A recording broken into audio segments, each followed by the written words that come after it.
Hey everybody, welcome back to High Five Resale Shop. This channel is dedicated to selling on eBay. I've been selling on eBay for 17 years and I buy and sell things, resell them on eBay for profit. And I like to tell everybody what I sold over the weekend and some of the things that are upcoming. And then today I have a couple of points that I want to hit on from a podcast that I listened to that I thought was really eye-opening for a little bit, and didn't think about some of the things quite in that manner before. So I talk about that at the end, but I want to go through the things that sold this weekend, and we'll start right now. Okay, so the first thing that sold was this Lands' End. Looks like a Henley, like little shirt sweater type of deal for a woman. It sold for $12 plus shipping. A little Christmas sweater for somebody. So that's that. The next thing we sold was this swan ornament. Stop looking at me, swan. The swan sold for $4 plus shipping. Put him over there. The next thing that sold was this CD, Icon, Eric Clapton.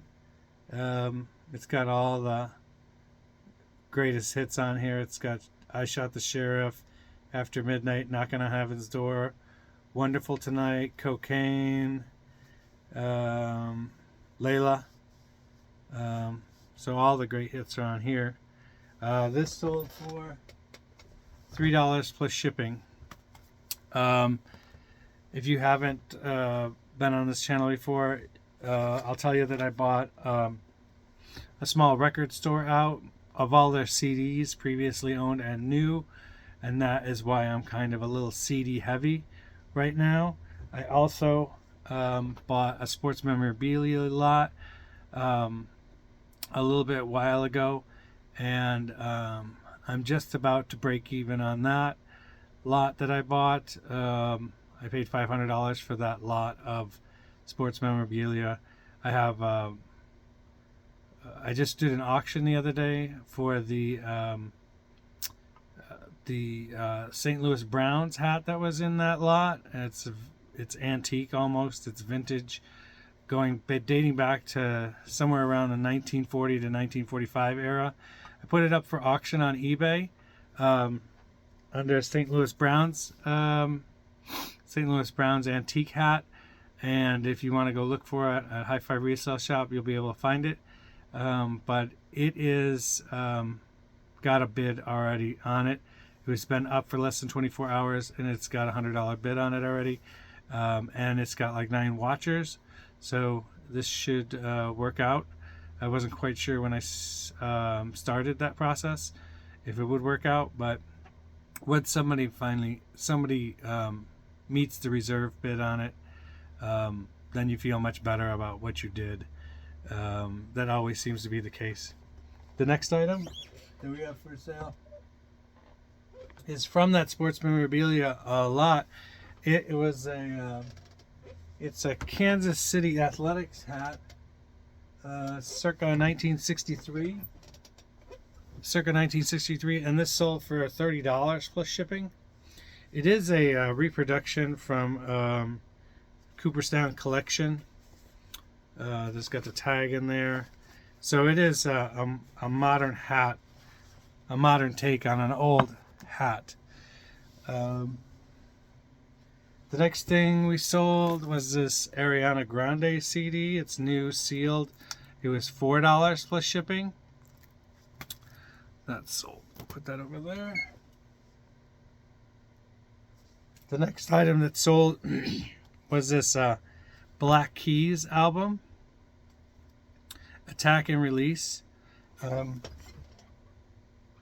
This sold for $6 plus ship. It is also sealed and new. The next item is a Jimmy Buffett CD. Fins Up. Barometer Soup is the title of the CD. It is used. It was $4 plus shipping. The next item is this blue open knit Massimo sweater, long sleeve sweater.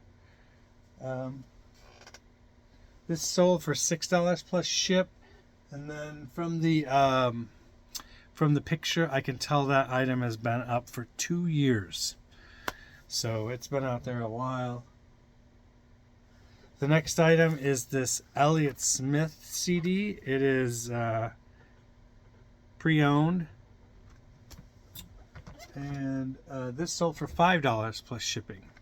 I don't know Elliott Smith. It says it's a rock album. The next item I have is this White Lies CD. It is previously owned, and it's called Ritual. This sold for $7 plus ship. It says it's Christian rock. I've never heard of that before. The next item is a pair of sandals. So when I say you can never tell what's going to sell, you can never tell what's going to sell. Sandals in the winter, scarves in the summer, beanies in the summer, you can never tell. You might as well just put it up. If you think it's worth selling, then put it up. It doesn't matter when you put it up. So we got these sandals. This is from the estate sale closet that I've been working on.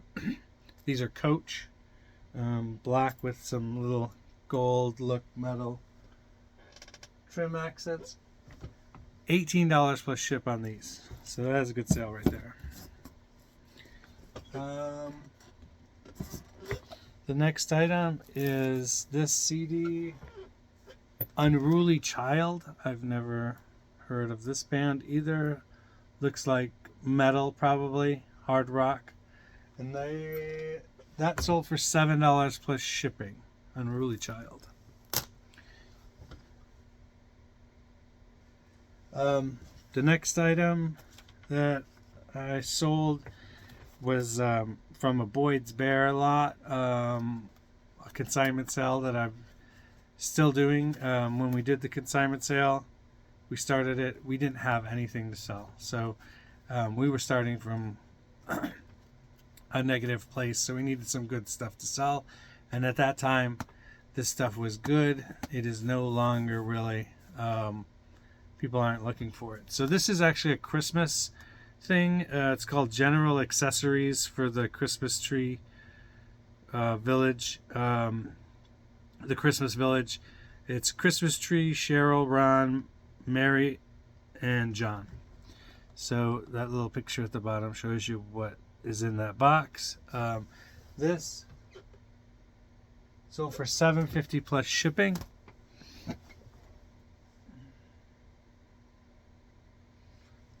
Oh, I'm sorry. This Boyd's Bear sold for $11 plus ship. This sold for $7 plus ship. I got it out of the estate sale closet. This is part of that. $7 plus shipping, $7.50 plus shipping. It is a socket cover, so your toddler or pet doesn't get into the cords or into a socket outlet on the wall. The next item is another CD. It's Haim. I've never heard of this band either. This is $5 plus ship. It is sealed and new. The next item is this speaker. It's a center speaker. Koss Dynamite M85. This speaker is $28. $28 plus shipping. So that's a good sale right there. The next item is this Insane Clown Posse CD. The buyer messaged and wanted to know what the CD looks like, so I told him it was in good condition. $10 plus ship on that. So I'm going to skip over the next item and come back to it. The next is another CD. It's Metallica S&M. This is pre-owned, $4 plus ship on the Metallica CD. And this is probably we're going to show you one more after this, but this is the last thing on the list, but we'll go back and do the one. This White Christmas DVD, Irving Berlin's White Christmas, $3.50 for a sealed DVD. DVDs are very rarely worth anything. It's got to be extremely rare title for it to be worth anything. The last thing I wanted to show you was the big sale. I put it up last night, and it sold within probably 5 hours of me putting it up. I'm happy with what I got for it. It's been sitting around forever, but I could have listed it a long time ago. I could have made this money a long time ago. This item sold for $200 plus shipping. What did they pay? About $35 in shipping they paid. So it is $200 plus ship, and it is this what I think is a mink fur coat, and since I can't positively identify it as mink, I probably didn't get as much as I probably could for it. It's long silky hair. It's got a lot of shine to it. The lining is in perfect condition. Sometimes the lining in the armpits is falling apart and stuff like that. The lining in the pockets, there's two outer pockets on this, and those are in good condition as well. And I just found this at the bottom of the pile after I listed it, so I'm just going to include it. But a hood, and I don't know exactly how that goes on, but I will let the new owner figure that one out. They didn't even know that this exists, and I'm just going to add it to the package. So that'll be interesting to ship. It's gonna have to go in a fairly big box, and I'm gonna have to find a garbage bag or some kind of bag to put it in that's not scented. I don't want to put it in like a scented kitchen garbage bag. So yeah, that I'm going to ship out later today. That'll be interesting. And I don't ship things that big that often, so it's going to be interesting. It'll take me a few minutes to figure it out. The things I want to talk about that I saw on this other podcast that I watched, and I'll give a shout out to Tech and Sports and his podcast about being a better eBay reseller. These are things that are derived from his podcast that I thought were extremely interesting, and I just wanted to share it with everybody. So why do we do this eBay thing?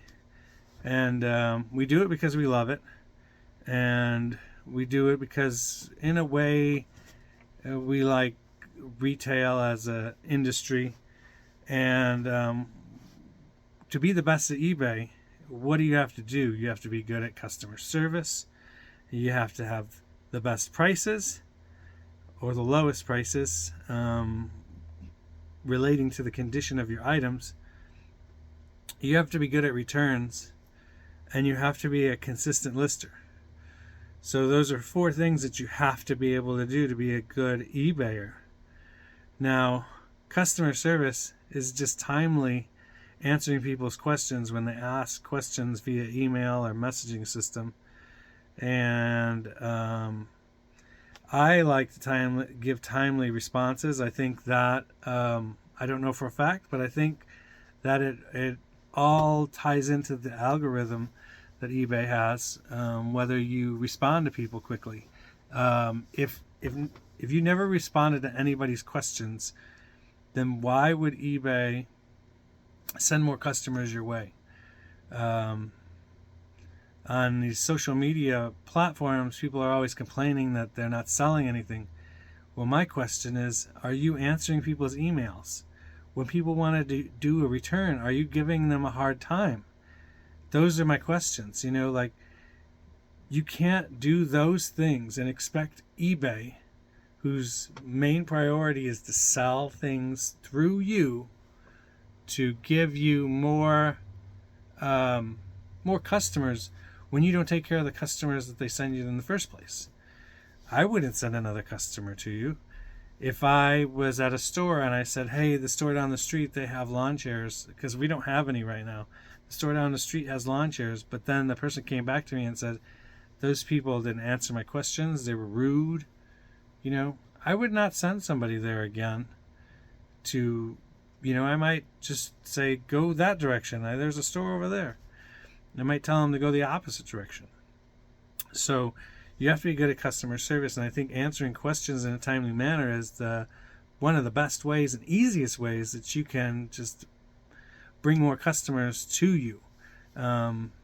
It's also just what you put out there is what you get back. So, like, if you just give out negativity all the time and are rude and condescending to people, then that's what you're going to get back. I mean, if you give out positivity and answer people's questions to the best of your knowledge, then that's what you will get. You'll get more people asking you questions.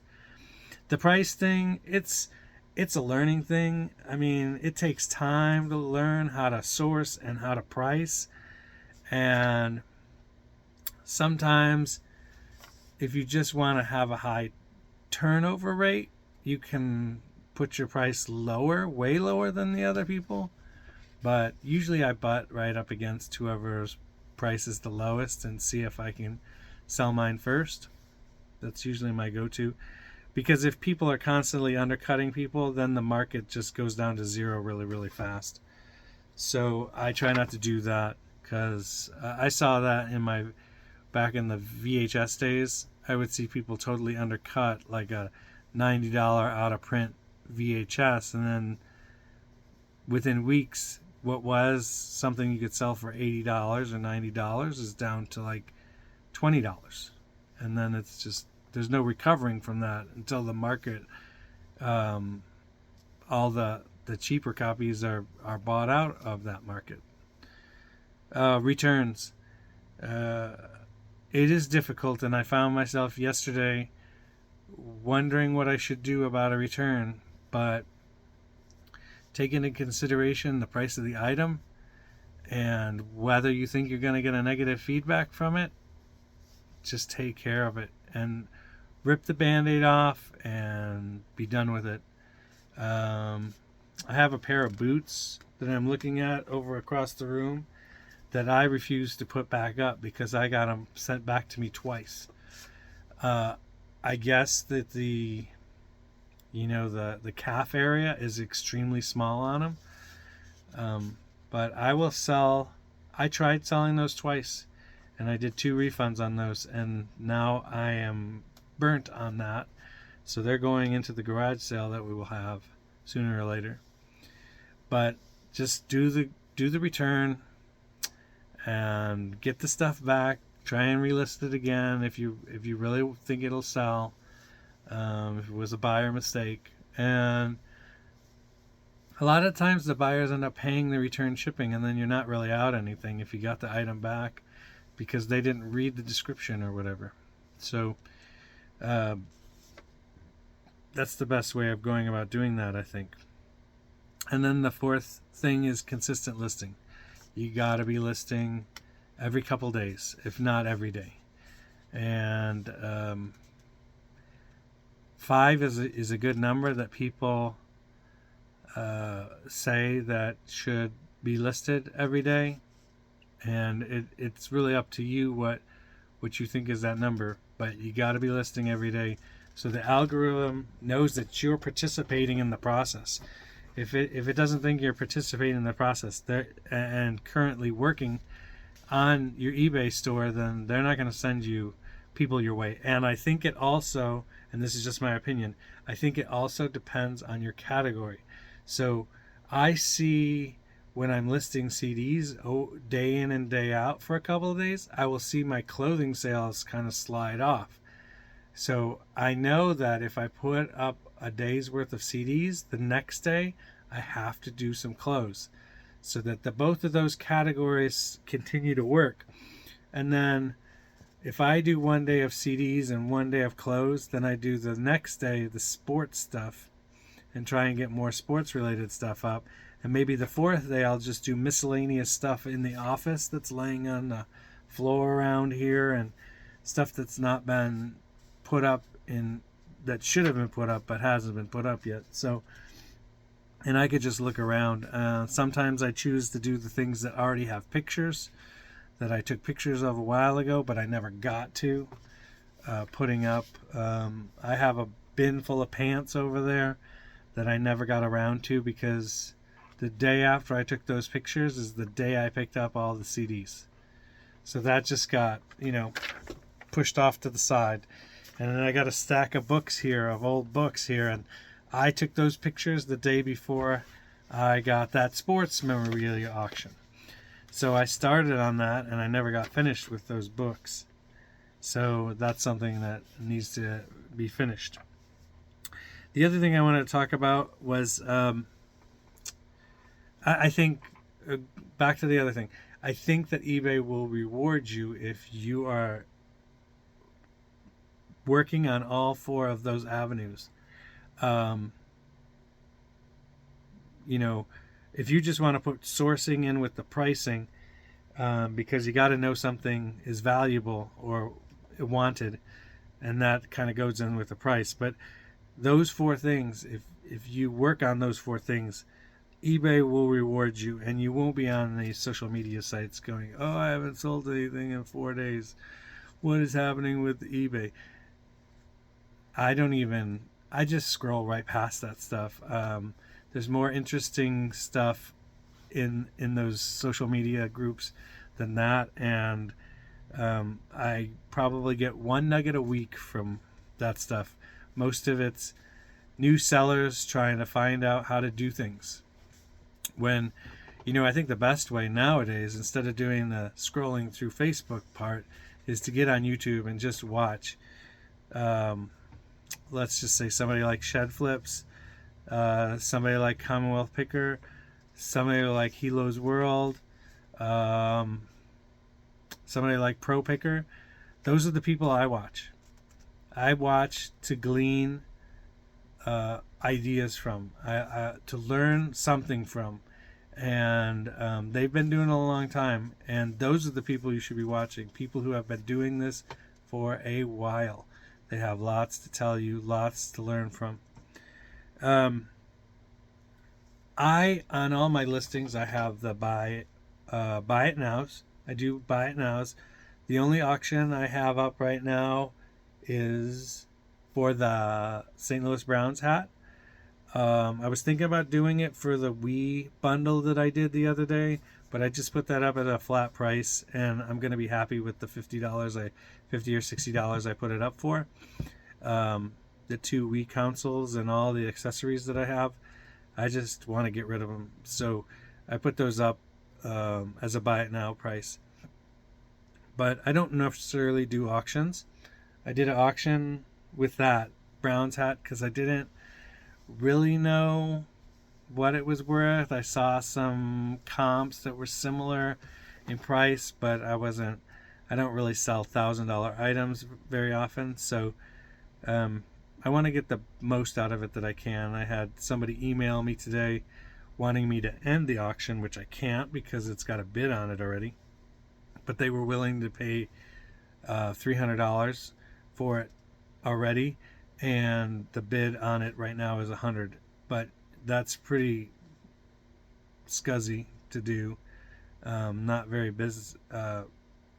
very good business sense to take down an auction that somebody's already got a bid on. Even if it didn't have a bid, I probably wouldn't have done it either. But I don't normally do auctions, so I usually do buy it nows. And I do best offers. If somebody sends me a best offer, I consider it. So I consider it because I don't think of these things as items that I love and cherish. I think of these things as widgets. So, and I need to even be better at thinking of them as widgets and not as things or dollar bills that I've spent. He said, Tech and Sports said in his thing, have you given your items identities? Because when you give it an identity, you cease to see it as a widget. So, do you sell widgets or do you sell things? And if you just see this CD as a widget, when you have it up for $5 and somebody asks for it for $3.50, you're not necessarily going to take it. But if you see it just as, hey, this is just an item, I can replace this item with another item. And especially when it's excuse me, that small of a price point difference, you just take it. I took the $3.50. I'm going to make a little bit of money, but this is gone now. This was not a great, I think I just was given this. So this was not a great eBay item because there's not a lot of profit margin in it. This item here, I want to get the most I can for this woman, but if it doesn't sell, I'm not getting her any money. So I'll take whatever they offer me on this. You know, it was $15. They offered me $11. Yes, I will take your $11. Personally, if I bought something, I think this is another one where I took an offer on this hat. It was up for $45. They offered me $30. Give me your $30, because what's going to happen is I'm going to take that $30 and turn that into 4 or 5 more opportunities to make $20 to $30. So I took $30, and if I have 5 items that I bought that I think are worth $20 a piece, I'm going to turn that $30 into $100, less the cost of goods. But, you know, it's not about keeping this hat until I make the $45. It's about taking the money that people are willing to pay for it and moving on to another thing. This is not something that means something to me in my heart. You know, like, one of the reasons I don't sell my baseball card collection that I collected when I was a kid is because every time I try to sell one of those cards and somebody wants to give me 99 cents for one card that I thought was worth $10, it hurts me right in the heart, because I spent my entire childhood identifying with those cards. And that's one of the reasons why I'm probably going to have to sell that whole card collection off to somebody else, because they don't care about it. They just see it as cards. I see it as, you know, my childhood spent collecting these cards. So don't give your items identities. They're just widgets. They're just tools to make more money. So have you given your item identity? Because all we do is sell widgets.